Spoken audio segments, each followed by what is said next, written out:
पवन ये खिला चमन ये दिन और ये दिन मान मिला, ये तन मन ये जीवन तुझको ईश्वर का वरदान मिला, ईश्वर का वरदान मिला।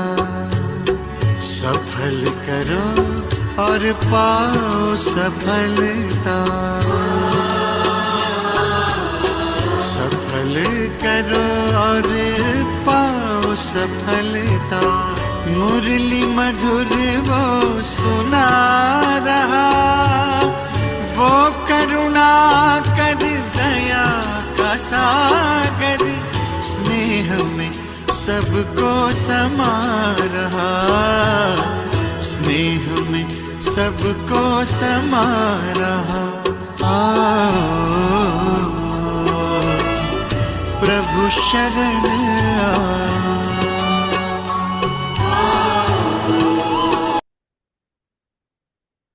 ओम शांति।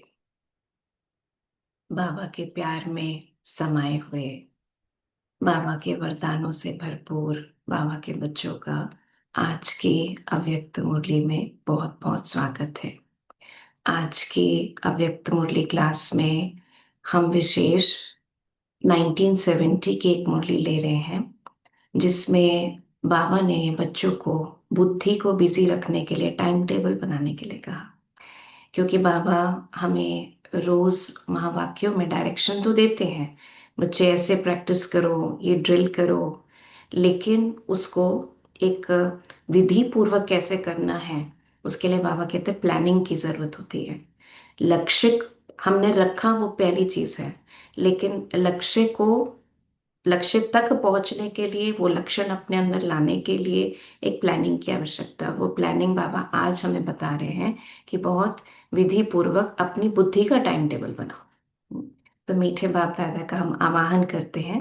बाबा हम सब के बीच में ज्ञान की लाइट और माइट लिए परम धाम से, सूक्ष्म वतन से हमारे बीच पहुंच गए हैं, और बाबा की शक्तिशाली लाइट के केंद्र में हम आत्माएं जागती ज्योतपन एकाग्रता की शक्ति से एकदम बुद्धि को स्थिर, मन को शांत कर बाबा के ज्ञान रत्नों को लेने के लिए तैयार हैं। आज की जो मुरली की ओरिजिनल डेट है वो है 18 जून 1970। वृद्धि के लिए टाइम टेबल की विधि। वृद्धि दो चीजों में, एक तो स्वयं की उन्नति की वृद्धि है ना, अपने पुरुषार्थी जीवन में हम आगे आगे चलते चले जाएं, उसकी वृद्धि, अपनी स्थिति की वृद्धि, और सेवा में सफलता ना, सेवा में भी वृद्धि करना, उसके लिए बाबा कहते हैं टाइम टेबल की विधि। बाप दादा 1 सेकंड में अव्यक्त से व्यक्त में आ गया। अव्यक्त बाप दादा सेकंड में आवाहन करते ही बच्चों के व्यक्त में आ गया। वैसे ही बच्चे भी 1 सेकंड में व्यक्त से अव्यक्त हो सकते हैं, जैसे जब चाहे। इसका अर्थ क्या है प्रैक्टिकल रूप में, बाबा कह रहे हैं जैसे जब चाहे तब मुख से बोले, जब चाहे तब मुख को बंद कर ले। ऐसे होता है ना, क्योंकि मुख तो एक कर्मेंद्रिय है हमारी, और इतने तो हम बाबा के बच्चे मालिक बन गए हैं। दुनिया में भी अपने मुख पे कंट्रोल होता है हमारा, लेकिन और भी अच्छा कंट्रोल है। तो वैसे ही बुद्धि को भी जब चाहे तब चलाएं, जब ना चाहे तब ना चले। क्योंकि कईयों की प्रॉब्लम होती है, ओवर थिंकिंग बहुत करते हैं, बहुत सोचते हैं। तो बाबा कहते हैं इसलिए बुद्धि को ब्रेक जब चाहे लगा सके, जब चाहे किसी कार्य के वश चला सके। ऐसा अभ्यास अपना समझते हो। मुख का ऑर्गन कुछ मोटा है, इसको तो मोटे रूप से चेक कर सकते हो, है ना। मुख से साइलेंस में आना और मुख से वाचा में आना, ये मोटा रूप है। बुद्धि मुख से सूक्ष्म है, वो निरंतर चलती रहती है ना, और कई बार ऐसा लगता है आउट ऑफ कंट्रोल है। तो बाबा कहते लेकिन मुख के माफिक बुद्धि को जब चाहो तब चलाओ, जब चाहो तब ना चलाओ, ऐसा अभ्यास है। ये ड्रिल जानते हो। अगर इस बात का अभ्यास मजबूत होगा तो अपनी स्थिति भी मजबूत बना सकेंगे, क्योंकि बुद्धि से हमारी स्थिति का डायरेक्ट कनेक्शन है। तो बाबा कहते हैं अगर बुद्धि पर ये कंट्रोल होगा तो अपनी स्थिति भी मजबूत बना सकेंगे। ये है अपनी स्थिति की वृद्धि की विधि। अपनी स्थिति को और पावरफुल बनाना, अपनी स्थिति को और जमाने की विधि है। कई बच्चों का संकल्प है वृद्धि कैसे करें, तो वृद्धि विधि से होती है। अगर विधि नहीं जानते हो तो वृद्धि भी नहीं होगी। हाँ, आपकी स्टेज जो है, प्रेजेंट स्टेज है, उसकी इंक्रीमेंट करना, उसको बढ़ाना, उसको जमाना, उसको बाबा वृद्धि के रूप से कह रहे हैं। तो अगर विधि नहीं जानते हो, तरीका ही नहीं मालूम, तो वृद्धि भी नहीं होगी। ये कोई हिट एंड ट्रायल मेथड नहीं है, यहाँ पर प्रॉपर विधि है। आज बाप दादा हरेक की वृद्धि और विधि दोनों देख रहे हैं। अब बताओ क्या दृश्य देखा होगा। हर एक अपने आप से पूछे और देखे कि वृद्धि हो रही है आपके पर्सनल पुरुषार्थ में, आपकी स्टेज में। हाँ, जैसे शुरू शुरू में जब ज्ञान में आते हैं तो मुश्किल लगता है शरीरी होना, है ना, या शक्तियों को यूज करना। समेटने की शक्ति है, समाने की शक्ति है, थोड़ा ज्ञान के आधार से समझते हैं, बट प्रैक्टिकल थोड़ा मुश्किल लगता है। फिर जैसे जैसे अभ्यास करते चले जाते हैं, थोड़े बाद दिनों बाद, महीनों बाद, कुछ सालों बाद हम खुद अनुभव सुनाते हैं कि हम जब आए थे ना, हम इतने इम्पेशेंट थे, अभी तो ये सब बड़ा सहज हो गया है। अभी कोई कुछ हमको कहता है तो ऐसा नहीं कि हम रिएक्ट करते हैं, है ना, या ऑटोमेटिकली अब मुख से आवाज धीरे ही निकलती है ना, तो वो सहज हो जाता है जैसे धीरे धीरे। तो इसलिए बाबा कह रहे हैं कि खुद से देखो, अपने से पूछो कि वृद्धि हो रही है। तो बहुतों ने हाथ उठाया। मेजॉरिटी अपनी वृद्धि से संतुष्ट है, तो वृद्धि तो हो रही है, लेकिन क्या आप संतुष्ट हो स्पीड से? अच्छा, सारे दिन में अब फिर बाबा चेकिंग करने के पॉइंट्स बताते हैं, क्योंकि बच्चे तो एकदम से हाथ खड़ा कर देते हैं।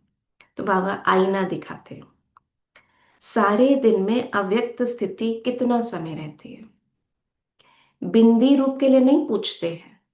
बिंदी रूप तो चलो बहुत एकाग्र स्थिति हो जाती है। अव्यक्त मतलब इस शरीर से परे फरिश्ता स्वरूप बाबा कह रहे हैं, लाइट का स्वरूप। अव्यक्त स्थिति कितना समय रहती है? बाप दादा संपूर्ण स्टेज को सामने रख पूछते हैं, क्योंकि हर आत्मा को अपनी संपूर्ण स्टेज पर जो उसका पोटेंशियल है वहां तक तो पहुंचना है ना। तो बाबा कहते हैं उसको सामने रखकर पूछते हैं। और आप अपने पास्ट के पुरुषार्थ को सामने रखकर सोचते हो कि कितना फर्क हो गया।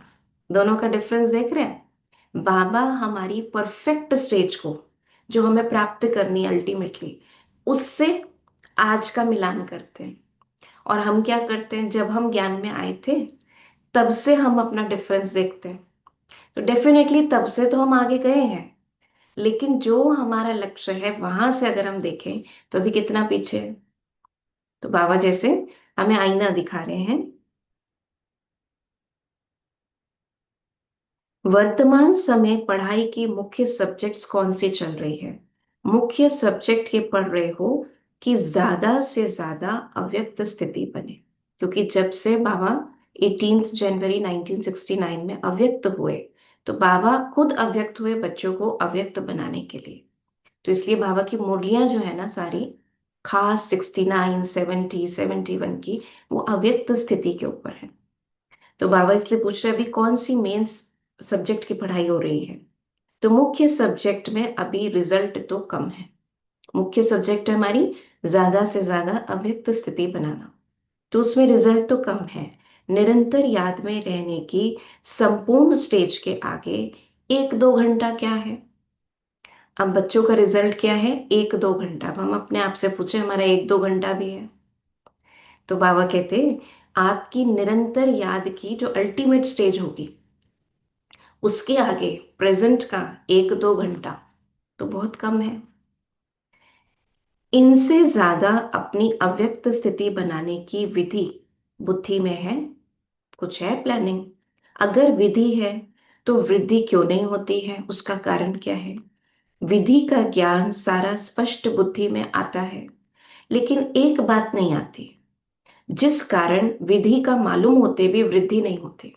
बहुत अच्छी बात बाबा कह रहे हैं, एक रियलाइजेशन की बात है कि विधि तो मालूम है हमको। जो बाबा ने कहा बीच बीच में ट्रैफिक कंट्रोल करो, बीच बीच में अशरीरीपन का अभ्यास करो, न्यारेपन का, कर्म में रहते कर्म से न्यारेपन का, ये तो हम कई दिन से सुन रहे हैं। लेकिन बाबा कहते विधि का ज्ञान सारा स्पष्ट बुद्धि में आता है, लेकिन जिस कारण विधि का मालूम होते भी वृद्धि नहीं होती, वो एक बात बुद्धि में नहीं आती। वे कौन सी बात है? अच्छा, आज वृद्धि कैसे हो उस पर सुनाते हैं। एक बात जो नहीं आती वे ये है कि विस्तार करना और विस्तार में जाना तो आता है, किसी भी बात की डिटेल में तो चले जाते हैं, उसको खोल खाल के उसका ऑपरेशन करके उसकी बहुत डेप्थ में जाना बाबा कहते हैं, वो तो आता है। लेकिन विस्तार को जब चाहे तब समेटना और समा लेना, ये प्रैक्टिस कम है। ज्ञान के विस्तार में आना भी जानते हो, लेकिन ज्ञान के विस्तार को समाकर ज्ञान स्वरूप बन जाना, बीज रूप बन जाना, इसकी प्रैक्टिस कम है। विस्तार में जाने से टाइम बहुत व्यर्थ जाता है और संकल्प भी व्यर्थ जाते हैं। किसी भी बात की बहुत ज्यादा कहीं कहीं तो चलो जरूरत है, ज्ञान की पॉइंट की विस्तार में जाने की जरूरत है, लेकिन कई सारी बातें ऐसी हैं जिनको तो देखते सुनते फुल स्टॉप लगाने की जरूरत होती है, लेकिन हम विस्तार में जाकर अपने संकल्प, समय, शक्तियां सब कुछ वेस्ट करते हैं। इसलिए जो शक्ति जमा होनी चाहिए वह नहीं होती। इसके लिए क्या प्लान रचो, वे आज सुनाते हैं। How to save your time and energy, बाबा वो आज विधि बता रहे हैं। सारे विश्व में बड़े से बड़े कौन है? बताइए, सबसे हाईएस्ट पोजीशन पर कौन है? बाबा कह रहे हैं बड़े से बड़े व्यक्ति कहते हैं ना, कौन है? तो बच्चों ने कहा हम ब्राह्मण।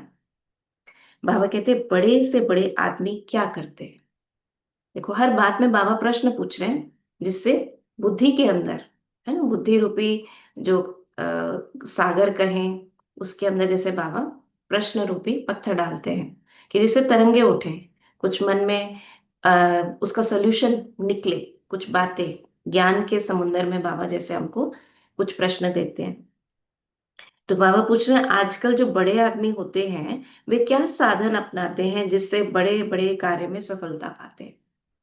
वे पहले अपने समय को सेट करते हैं, अपना टाइम टेबल बनाते हैं कि आज सारा दिन में मुझे ये काम करने हैं। जितना बहुत बिजी होगा उतना उसका एक एक घंटे का टाइम टेबल बनाते हैं, है ना। और ही जितना बिजी होगा, घंटा तो क्या, अगर हम प्राइम मिनिस्टर प्रेसिडेंट की बात करें, क्योंकि अब तो कई बार ब्रह्मा कुमारी को उनके साथ जाने का, उनसे मिलने का मौका मिलता है, तो मिनट टू मिनट पूरा सेट होता है। वो पहले से जब हम कभी मिलने जाते हैं, हमारी बड़ी दीदियां बताती हैं, जब मिलने जाते हैं प्रेसिडेंट से, तो पहले से आपको इतने बजे तक आ जाना है, इतनी देर लगेगी अंदर तक आने में। हाँ, और उसके बाद फिर आपको इस एग्जैक्ट टाइम पर प्रेसिडेंट आएंगे, ऐसे उनका ऑनर करना है, इस जगह पर खड़े होके फूल देना है। फिर वहां आपको बराबर वाली इस वाली कुर्सी पे ये बैठेंगे, इस वाली कुर्सी पे, एक एक चीज मिनट टू मिनट वो जो होता है वो सब, इतनी देर में वो भाषण करेंगे, इतनी देर में निकल जाएंगे। तो वो सारी एक्टिविटी जो है बड़ी वेल प्लान्ड होती है, सेकंड बाय सेकंड प्लान होती है। हम कभी डिफेंस फोर्सेस के प्रोग्राम में मैं जाती हूँ, तो वहां पर भी ऐसे ही होता है।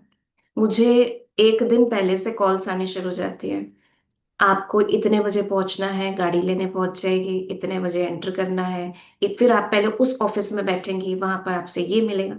मैंने कहा हम कहीं जाते हैं तो ठीक है, जो मिलेगा मिल लेगा, लेकिन वो सारी चीजें बड़ी प्रिसिशन से बताते हैं कि इतनी देर आपको उसके पास बैठना है, फिर आपको हम ऑडिटोरियम में लेकर जाएंगे, फिर वहां पर ये होगा ये होगा ये होगा, बिल्कुल मिनट टू मिनट सारा टाइम टेबल होता है। तो बाबा इसलिए कहते अगर टाइम टेबल नहीं होगा तो टाइम को सफल नहीं कर सकेंगे, कोई भी चीज फिर लंबी विस्तार में चली जाएगी।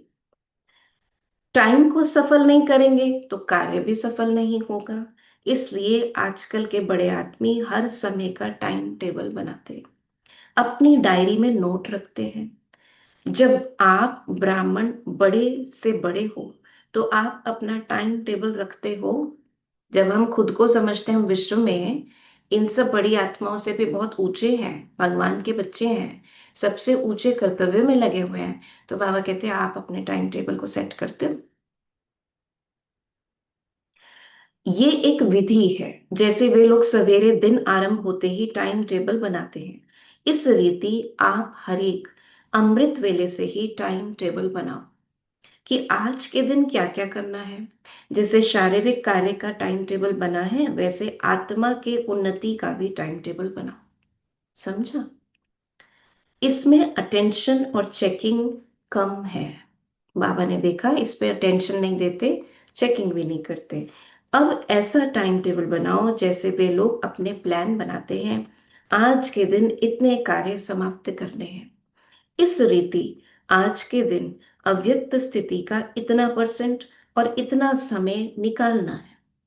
पहले देखो कि इतना समय निकालना है, फिर उसको अपनी दिनचर्या में सेट करो। इतनी देर अमृत वेला के समय, इतनी देर फिर दिन शुरू करने से पहले या व्यक्त मुरली के बाद, कितनी भी देर, चाहे वो 5 मिनट ही है, 2 मिनट ही है। अच्छा, इतने ट्रैफिक कंट्रोल में मुझे ये करना है। मुरली सुनने से पहले जो लोग सेंटर जाते हैं, भाई बहन सेंटर जाते हैं, सेंटर पहुंचने से पहले 15 मिनट मुझे योग जरूर करना है अव्यक्त स्थिति में रहकर। या मुझे घर से सेंटर तक पहुंचना है, तो वो मुझे इस स्थिति में। तो अपने लिए जैसे बुद्धि के लिए काम दे दो, जहाँ पैरों से रहे हैं या गाड़ी से रहे हैं या जैसे भी जा रहे हैं, लेकिन बुद्धि क्या कर रही है उस टाइम? बुद्धि तो फालतू बातों में लगी रहती है। तो बुद्धि को काम दो कि नहीं, वो वाला जो मेरा टाइम है वो मुझे, ऐसा नहीं आप खुद ड्राइव कर रहे हो तो फिर सिर्फ स्थिति थोड़ा ध्यान दें कि हाँ, हमारी स्थिति कैसे हो, लेकिन ऐसे नहीं, मेन ध्यान तो आपको टेंशन ड्राइविंग पे देना होगा। लेकिन हाँ, ड्राइविंग करते हुए भी हम अपने लिए क्या स्व मान ले सकते हैं कि जैसे ये गाड़ी इस शरीर द्वारा मैं ड्राइविंग सीट पर बैठकर चला रही हूँ, ऐसे ये गाड़ी मैं आत्मा यहाँ ड्राइविंग सीट पर बैठ के चला रही हूँ। इसका क्लच, इसका ब्रेक यहाँ पर है, मेरा बुद्धि का ब्रेक है ना, मेरा ज्ञान का पेट्रोल। उस कंपैरिजन में अपनी बुद्धि को लगा सकते हैं। तो बाबा कहते,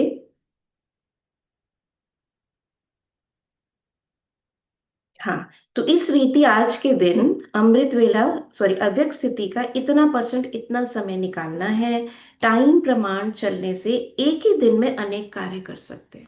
ऐसा आपने देखा होगा स्थूल के भी कार्य, जब हम टाइम टेबल बनाते हैं तो बड़ी खुशी होती है, एक के बाद एक। अच्छा, पहले से इस काम को करते हुए बुद्धि में रहता है नेक्स्ट व्हाट, नेक्स्ट व्हाट, एक के बाद एक करते जाते हैं, और फिर थोड़ी देर बाद टिक टिक टिक जब करते हैं तो बड़ा अच्छा लगता है, क्या ये काम हो गया, ये काम हो गया। तो बाबा इसी रूप से कहते हैं, टाइम टेबल नहीं होगा तो अनेक कार्य नहीं कर सकेंगे, तो अपनी डायरी बनाओ। जैसे 1 घंटे का स्थूल कार्य बना हुआ है, इस रीति आत्मा की उन्नति का कार्य नोट करो, प्लान बनाओ। फिर जैसे स्थूल कार्य करने के बाद उस पर राइट डालते हो ना, ये हो चुका, ये नहीं हुआ, इस रीति जो भी प्लान बनाते हो वे कहाँ तक प्रैक्टिकल में हुआ व नहीं हुआ, न होने का कारण और साथ उसका निवारण का साधन सोचकर आगे चढ़ते जाओ। क्या कहा बाबा ने? कितना प्रैक्टिकल में हुआ, नहीं हुआ कितना, अच्छा ना होने का कारण क्या हुआ उसको भी चेक करो, उसका निवारण करो। डेप्थ में क्यों क्या मैं नहीं जागा जाना, लेकिन साक्षी होकर उसको देखना है कि कहाँ कमी रही जो हम इम्प्लीमेंट नहीं कर पाए। तो बाबा कहते हैं फिर उसको निवारण का साधन सोचकर आगे बढ़ो। आज के दिन ये करके ही छोड़ूंगा। स्थूल कार्य के लिए भी कई बार हम सोच लेते हैं ना कि नहीं नहीं, आज चाहे कितनी देर हो जाए काम तो करना ही है। तो बाबा कहते हैं ऐसे अव्यक्त स्थिति के लिए भी सोचो, ये करके ही छोड़ूंगा, ऐसे ऐसे पहले से प्रतिज्ञा करो। कोई भी कार्य के लिए पहले प्रतिज्ञा होती है, फिर प्लान होता है। ठीक है, पहले मन में दृढ़ता लानी है कि मुझे करना ही है, फिर उसका प्लान बनाओ, फिर होता है प्रैक्टिकल, और प्रैक्टिकल के बाद फिर क्या होता है, फिर चेकिंग होती है, ये हुआ या नहीं हुआ। तो सबसे पहले क्या करना है, प्रतिज्ञा। तो आज अव्यक्त मुरली सुनते हुए या सुनने के बाद हम अपने लिए प्रतिज्ञा करेंगे कि बाबा मुझे इतना परसेंट देगा, जो 24 घंटे है उसमें मेरा जागती स्थिति इतनी है, उसके अंदर मुझे इतना समय निकालना ही है, कैसे भी प्रतिज्ञा करो बाबा से। फिर उसके बाद प्लान बनाओ, प्लान में क्या करना है, टाइम टेबल बनाना है। फिर प्लान के बाद सारा दिन उसको प्रैक्टिकल में करो। फिर प्रैक्टिकल के बाद उसकी चेकिंग करो रात को, या बीच बीच में चेकिंग करो हो रहा है या नहीं हो रहा। चेकिंग के बाद फिर मान लो नहीं हुआ उतना, तो फिर बहुत ज्यादा क्यों क्या में नहीं जाना, बाबा कहते हैं फिर बीती सो बीती, बिंदी लगाओ। अच्छा चलो, ये हुआ, ऐसा होना चाहिए था, फुल स्टॉप, आगे बढ़ो। आगे उन्नति का साधन रखते हैं। जैसे आप लोगों ने नए विद्यार्थियों के लिए साप्ताहिक पाठ्यक्रम बनाया है ना। वैसे तो ब्रह्मा कुमारी का जो कोर्स है वो 7 डेज कोर्स कहलाता है ना। आपने भले यहाँ पर 15 दिन किया, क्योंकि थोड़ा और डिटेल में किया, लेकिन वैसे 7 डेज कोर्स है। तो आत्मा की उन्नति के लिए ही साप्ताहिक प्लान बना सकते हो, पूरे हफ्ते का प्लान बनाओ। जैसे यहाँ मधुबन में जब आते हो तो कुछ छोड़ करके जाते हो, कुछ भर करके जाते हो, क्योंकि लक्ष्य होता है। बाबा के घर जा रहे हैं तो वहां पर कुछ अपनी कमी बाबा पर अर्पण कर कर आएंगे। प्रतिज्ञा करते हैं, बाबा के कमरे में लेटर लिखते हैं, बाबा को देकर आते हैं, बाबा बस मैं यहाँ छोड़कर जा रही हूँ ये चीज। और बदले में बाबा से क्या लेते हैं, कोई वरदान, है ना, कोई विधि, कोई कुछ बाबा से गुण के रूप में, शक्ति के रूप में अपने अंदर भरते हैं। तो बाबा कहते हैं, इस रीति से हर दिन कुछ छोड़ो और कुछ भरो। अपना पुरानापन जो है, पुराने संस्कार जो है ना, जो रावण के हैं, बाबा कहते उसमें से कुछ छोड़ो और ईश्वरीय संस्कारों को, ईश्वरीय वरदानों को अपने अंदर भरो। लेकिन जो छोड़ दो तो वो छोड़ दो, उसको दोबारा नहीं पकड़ो। और जो भर लो, वो एक बार भर लो तो वो आपका हो गया। उसको भले रिवाइज भले करे उस भरे हुए को, वो तो बाबा विधि बताते हैं। तो अब जब इतना अटेंशन रखेंगे तब समय के पहले संपूर्ण बन सकेंगे। समय के अनुसार अगर संपूर्ण बने, बाबा कहते हैं संपूर्ण तो बनना ही है, लेकिन समय के अनुसार बने। जब समय ही नहीं रहा या सारी दुनिया ही वैराग्य में आ गई, तब हम वैराग्य में आकर तब हम अपने ऊपर काम कर रहे हैं। तो बाबा कहते हैं अगर समय के अनुसार संपूर्ण बने तो उसकी इतनी प्राप्ति नहीं होती है, टाइम पर तो हो ही जाता है। इट इज जस्ट लाइक कि किसी को डायबिटीज आ गई, तब वो शुगर छोड़ता है। पहले से बता दिया था कि बॉर्डर पर है, रिस्क हाई है, आपको अपनी डाइट पे ध्यान रखना है। अब लेकिन जब आ ही गई डायबिटीज, डॉक्टर ने मना कर दिया, तब छोड़ा, तो उतना फायदा नहीं होता जितना आप पहले से उसको अगर कर लो। तो बाबा तो सब कुछ हमें पहले से बता रहा है। तो समय के पहले संपूर्ण बनना है। संपूर्णता क्या चीज है, उसका अनुभव कब करेंगे, क्योंकि संपूर्ण बनकर उस स्थिति में रहकर अनुभव तो करें संपूर्णता चीज क्या होती है। लास्ट में अगर संपूर्ण बने तो उसका अनुभव कितनी देर का रहेगा।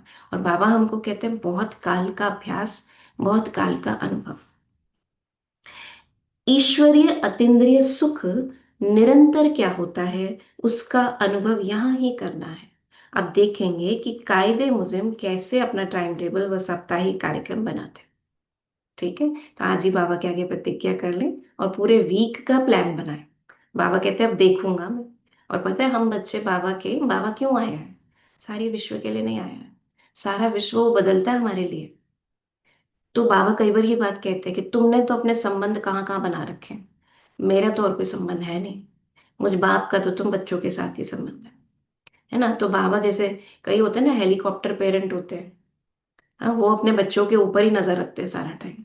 तो बाबा हेलीकॉप्टर पेरेंट तो नहीं है, लेकिन बाबा के जैसे कहते हैं सीसीटीवी, आप सीसीटीवी के केंद्र में हो, है ना, उसके अंदर हो। तो बाबा के सीसीटीवी में हम हमेशा इमर्ज रहते हैं। बाबा को सेकंड लगती है, 1 सेकंड में किसी भी बच्चे की पूरी डिटेल देख लेते हैं, आज क्या किया इसने।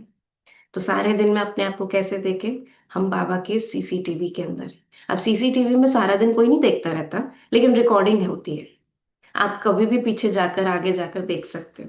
तो बाबा को कितना सेकंड लगता होगा, फ्रैक्शन ऑफ सेकंड लगता है बाबा को देखने के लिए कि मेरे बच्चे क्या कर रहे हैं। तो इसलिए बाबा कहते, अब देखेंगे कौन कितना अपना टाइम टेबल व साप्ताहिक कार्यक्रम बनाते हैं। जितना जो सेंसिबल होते हैं हम सब सेंसिबल? यस। जितना जो सेंसिबल होते हैं वे ऐसे कार्य यथार्थ रीति से कर सकते हैं। सेंसिबल मतलब समझ हो, तो वो इसको अपने टाइम टेबल को अपने हिसाब से बना सकते हैं। सभी से सेंसिबल है ब्राह्मण। देवताओं से भी सेंसिबल ब्राह्मण है। हर प्रकार की सेंस है हमको, तीनों कालों की सेंस है। तो कितना सेंसिबल बने हैं उसकी परख होगी। सेंस के साथ इसेंस भी निकालना सीखना है।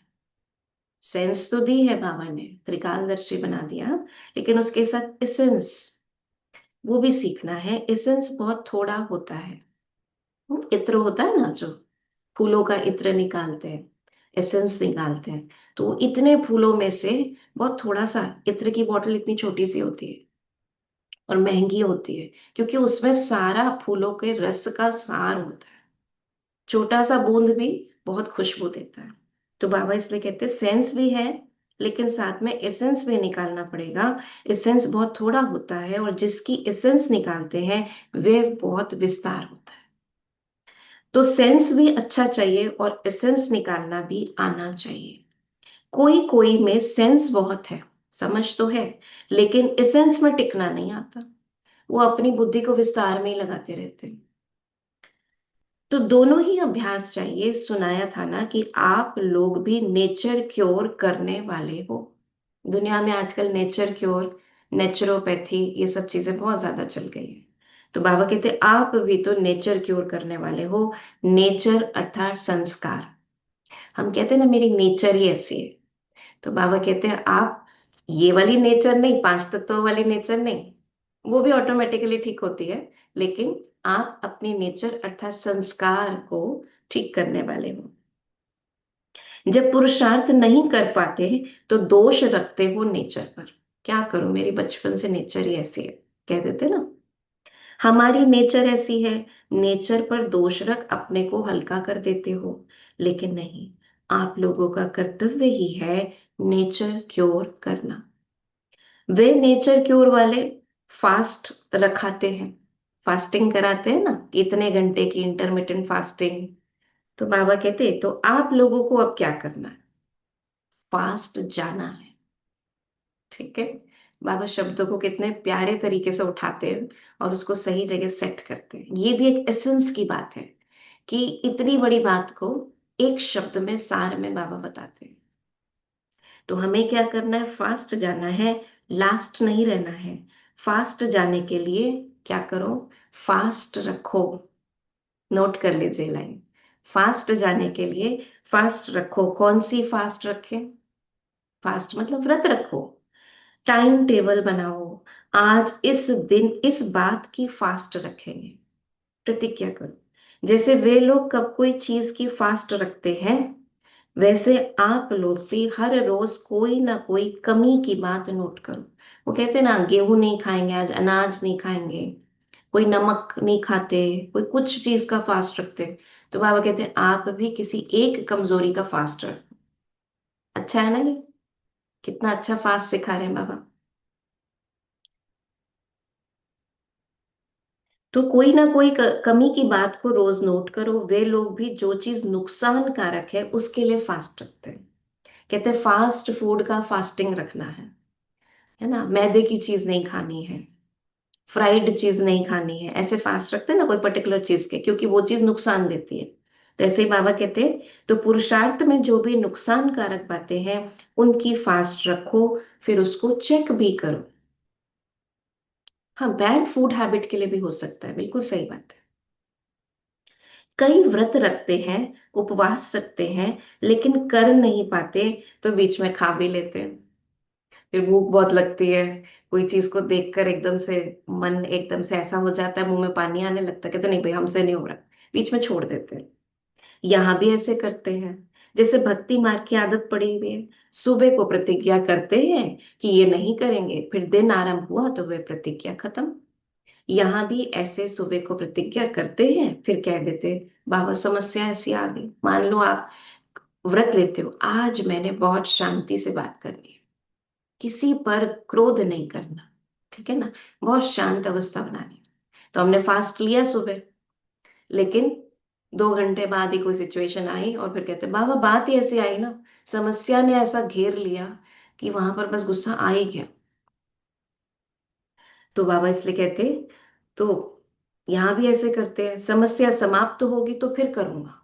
पक्का बाबा, ये प्रॉब्लम ही ऐसी आ गई ना, ये जब मैंने प्रतिज्ञा करी थी थोड़ी सोचा था ये प्रॉब्लम आ जाएगी, तो पहले ये पूरी हो जाए फिर करूंगा। अब वे संस्कार खत्म करो, कंडीशनड करना इस तरीके से, है ना, पोस्टपोन्ड कर देना, या अपने आप को हल्का कर देना कोई बहाना देकर, समस्या का बहाना देकर, व्यक्ति का बहाना देकर। बाबा कहते हैं अब ये संस्कार खत्म करो, समेटना और समाना सीखो। कोई भी बात होती है, समेटना और समाना सीखो, ये दो शक्तियों को यूज करो। पुराने संस्कार समाना है, जैसे कहते हैं कुएं में डाल दी कोई चीज बस समा गई, अंदर खत्म। या समुद्र में दिखाते हैं कितना ही कचरा आता है लेकिन अंदर भीतर जाके समा लेता है, समुद्र बहुत विशाल होता है। तो ऐसे ही बाबा कहते हैं कि पुराने संस्कारों को समाना है, क्योंकि वास्तव में ना आत्मा में अच्छे संस्कार, ईश्वरीय संस्कार और रावण के संस्कार दोनों है, दोनों है। सिर्फ फर्क क्या होता है, जब रावण राज्य शुरू होता है तो धीरे धीरे वो रावण के संस्कार इमर्ज होने शुरू हो जाते हैं। और जब हमारा टाइम सत्युग त्रेता का आता है, संगम का आता है, संगम पर बाबा आकर हमारे ईश्वरीय संस्कारों को इमर्ज कराते हैं, वो आधा कल्प चलते हैं। तो बाबा इसलिए कहते हैं पुराने संस्कारों को संभालो, उसको बस अंदर जैसे भीतर में गहरी जगह चले जाते हैं ना। समाना मतलब होता है कि जैसे समुद्र होता है, समुद्र विशाल होता है, उसके अंदर नदियों का कचरा आता है, सब कुछ आता है। तो वो क्या करता है, हल्के हल्के कचड़े को तो लहरों से बाहर फेंक देता है, लेकिन काफी जो भारी कचरा होता है उसको अपने गर्भ में, गहराई में उसको ले जाके उससे रतन वैल्यूबल प्रोडक्ट्स बना देता है। तो ऐसे समा लेना।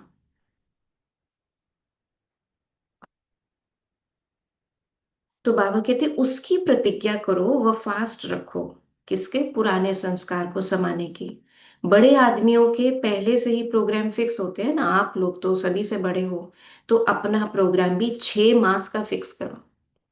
क्योंकि कोई भी लक्ष्य रखा जाता है ना, तो कहते हैं आप 5 साल बाद अपने को कहाँ देखते हो, फिर उसको ब्रेक करो, उसमें 1 साल में हमको क्या करना है, फिर उसको भी फर्स्ट 6 मंथ्स में मुझे कहाँ तक पहुंचना है, फिर उसको मंथ वाइज डिवाइड करते हैं, फिर फर्स्ट मंथ को भी फिर हम उसमें डिवाइड करते हैं, वीक वाइज डिवाइड करते हैं। तो बाबा कहते हैं 6 महीने का देखो,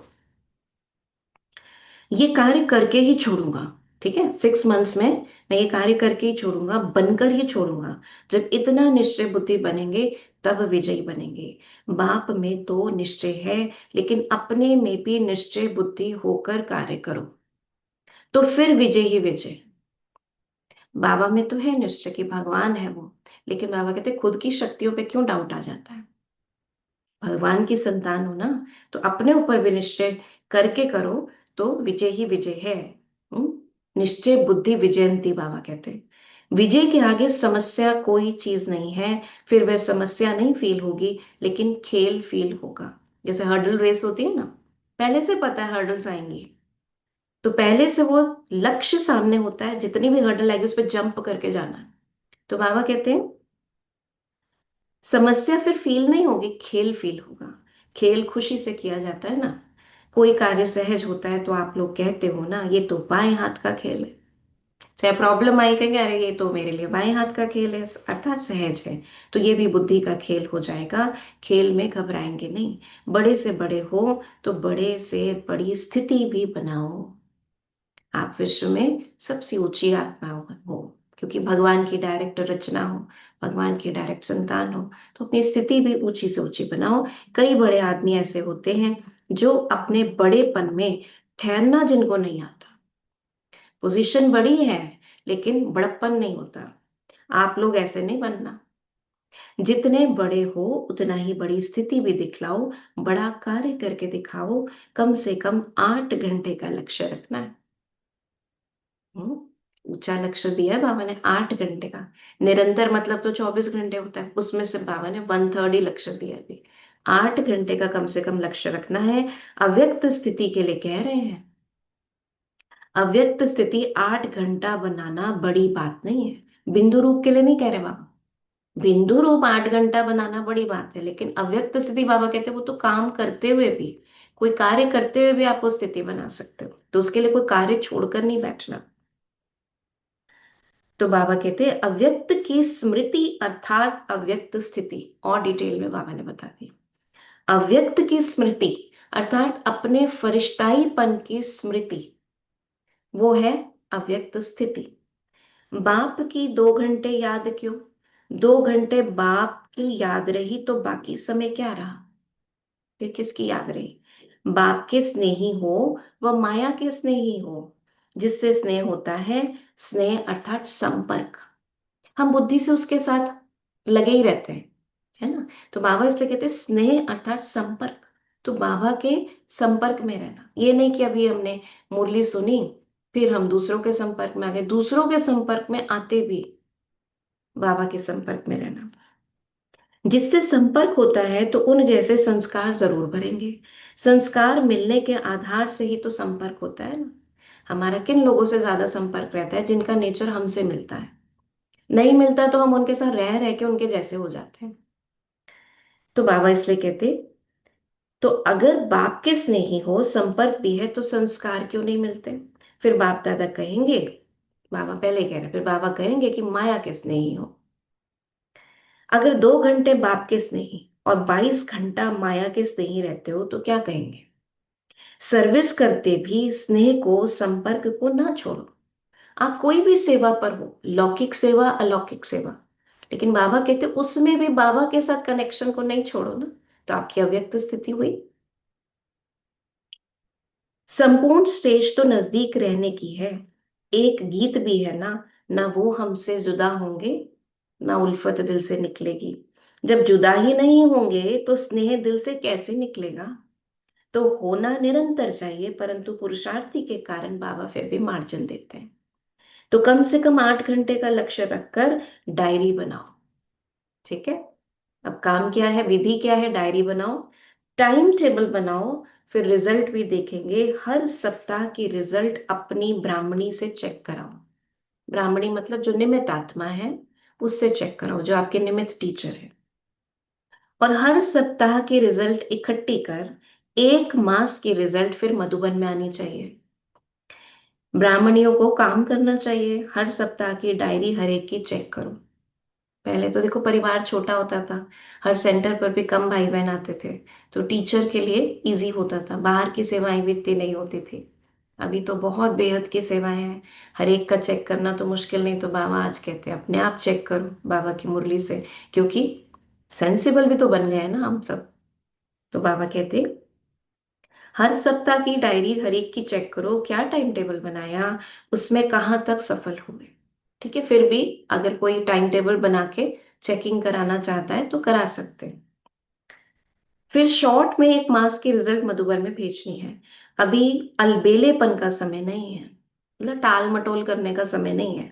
बहुत समय अलबेला पुरुषार्थ किया, अब जो किया सो किया। फिर ये स्लोगन याद दिलाएगा जो आप लोग औरों को सुनाते हो। जब हम किसी को कोर्स की इनविटेशन, प्रदर्शनी की इनविटेशन देते हैं तो कहते हैं नहीं देखो, वो कहते हैं ना फिर करेंगे जी, अभी तो टाइम नहीं है। तो हम एक लाइन बोल देते हैं एक स्लोगन के रूप में, अब नहीं तो कब नहीं, है ना। अब आपने आगे टाला तो टलता ही रहेगा फिर। तो बाबा कहते हैं अपने लिए भी वो स्लोगन याद रखो, सिर्फ दूसरों को मत सुनाओ। तो अब नहीं तो कब नहीं, अगर अब नहीं करेंगे तो फिर कब करेंगे? फिर कब हो नहीं सकेगा, इसलिए स्लोगन भी याद रखना।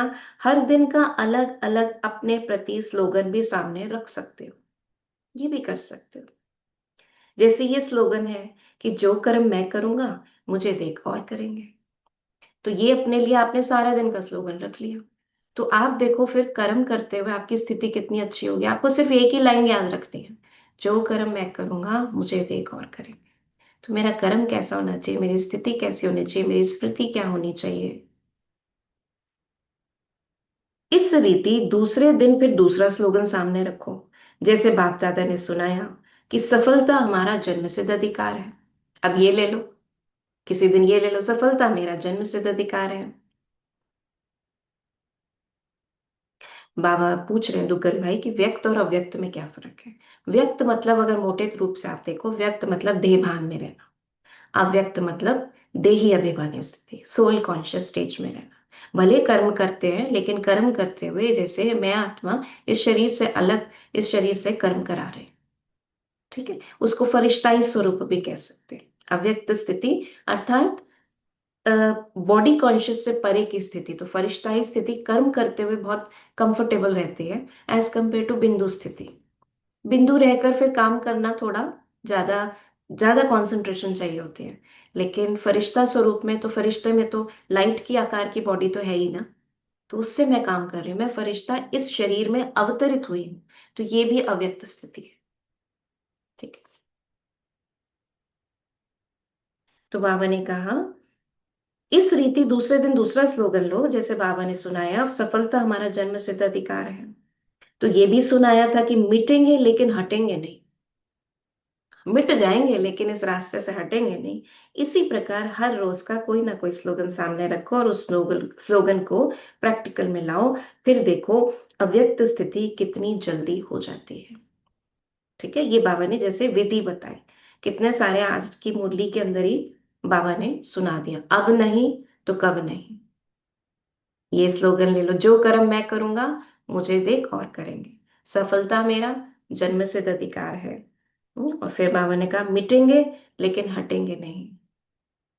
बहुत सारे स्लोगन बाबा ने दिए हैं, उन स्लोगन्स को यूज करो। जैसे बाबा कहते हैं कभी कभी शब्द बाबा को पसंद नहीं है, अभी अभी, तो कभी कभी नहीं, अभी अभी करना है, तो उससे दृढ़ता आती है। फरिश्तों को फर्श की कभी आकर्षण नहीं होती है।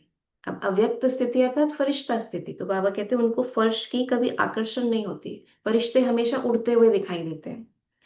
अभी अभी आया और गया, कार्य समाप्त हुआ, फिर वो ठहरते नहीं।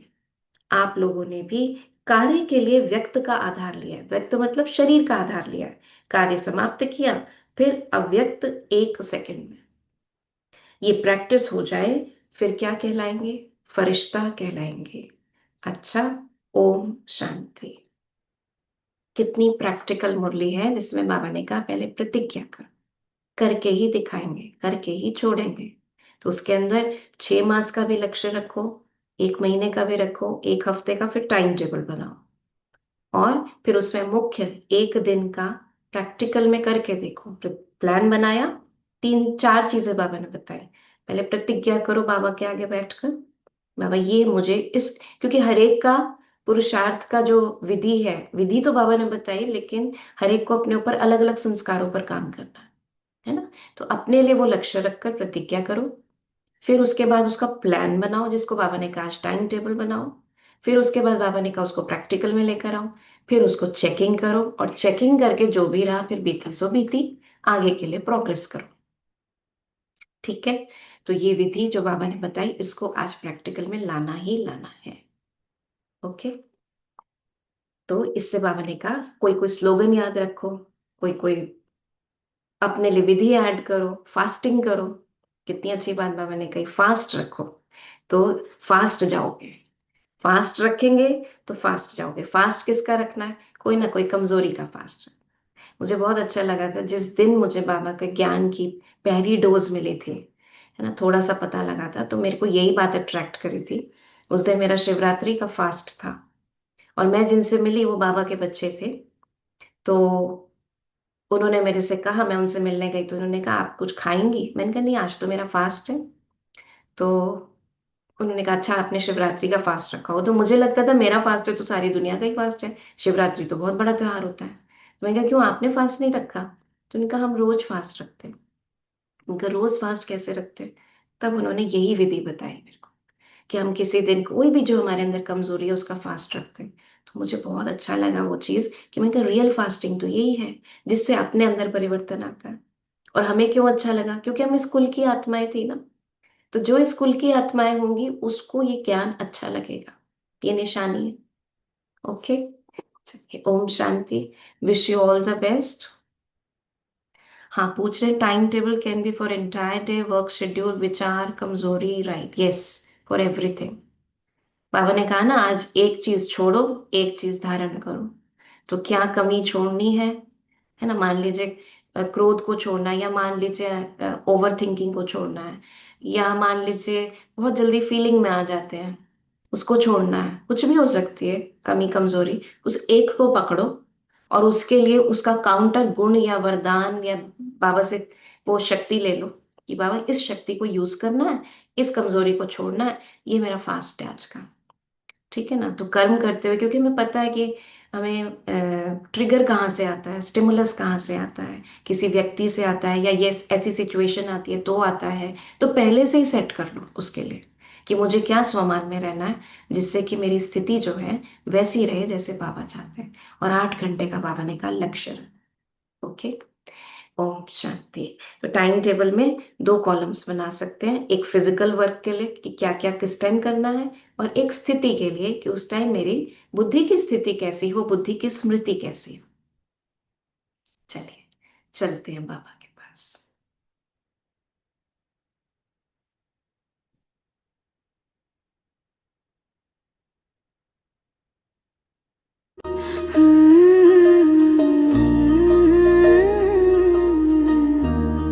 हे आत्मा चल घर को अपने, जहाँ बाबा रहते प्यारे। हे आत्मा चल घर को अपने, जहाँ बाबा रहते प्यारे। भूल के सब उस देश है चलना, भूल के सब उस देश है चलना। छोड़ दे अब रूप बदलना, छोड़ दे अब रूप बदलना। हे बिंदु बन के सभी उड़ते, जहाँ